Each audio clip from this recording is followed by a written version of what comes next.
Sea of Thieves' latest update dropped today, and it's mostly okay news all around, with a decent bit of bad news too.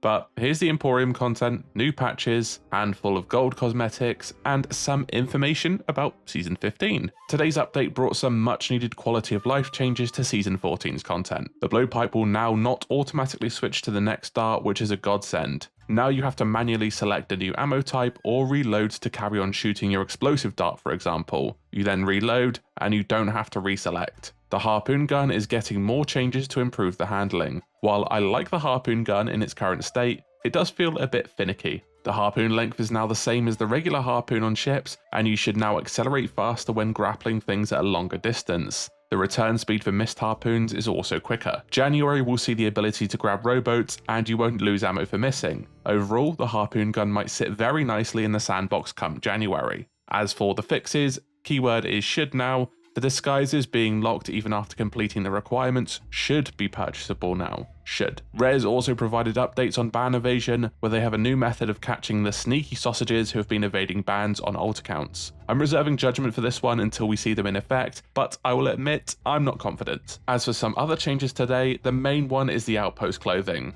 It's shirts and heavy swords and rapiers, definitely surprised by that. Just be aware, this will never ever get better. This is the state of the gold shops now. As for the swords, it's the Sea Dog heavy sword and rapier, and the Bone Crusher versions too, albeit I really do like these. There are also 4 stately shirts to purchase too. The Emporium has received a massive update, this time featuring the Sandman themed items, called the Dreaming Depths set. It includes an entire ship set, costume, all 8 weapons, and a lantern. I like the theme of this one, not very much to say about it. It's microtransactions. There's 4 new glacial pets, including the owl, parrot, Alsatian, and fox. The Bone Chiller set is back, including a new weapon set. Other time-limited cosmetics coming back include the Festival of Giving weapons and pet outfits. The last new items are the stylish weapon poses and a free time-limited ice sculpture emote. The Emporium is stuffed, the gold shops are empty, yada yada yada. Rare was meant to add the final delayed tool for Season 14, meaning that it's still not complete. The Mimic Dart is the 4th ammo type for the blow dart. Shooting it at a player or skeleton will have the shooter take the appearance of a target. This would have been a nice addition to the game. Generally, it's also nice to see new mechanics and tools outside of the initial seasonal drop, but they rug pulled it last minute due to yet another critical issue. It's very frustrating having to be told yes then no several times over the last few months, and it makes it very difficult to be optimistic about this game. Onto some bittersweet news, Season 15 has been delayed. Well, I have to hand it to you, Rare. 4 seasons in a row without delays, of the launch anyway, is pretty good going. But now the record still remains at 5. With that being said, I do think it's the right thing to do, as much as I'm being a sarcastic.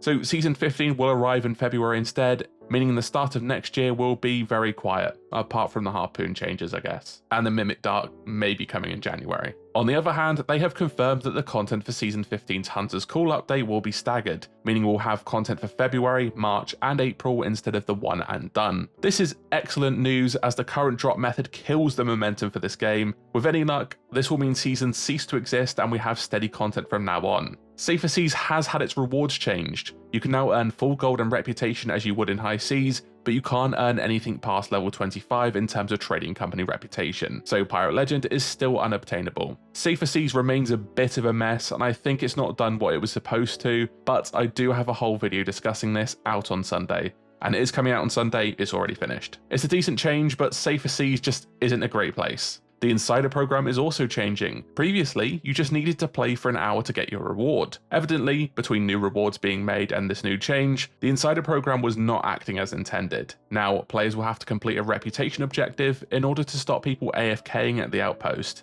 And believe me, this is a massive problem. It's a good change, but is it too little too late? I think they need another recolor set to bring back their hardcore testers out. You know, maybe divert some resources from the Emporium for the health of the Insider program. Or am I just insane here? Anyway, Sea of Thieves 2024 ends with a bit of a whimper. With promises to do better and new approaches to content on the horizon, the end of the year still feels soured by Season 14's kerfuffle.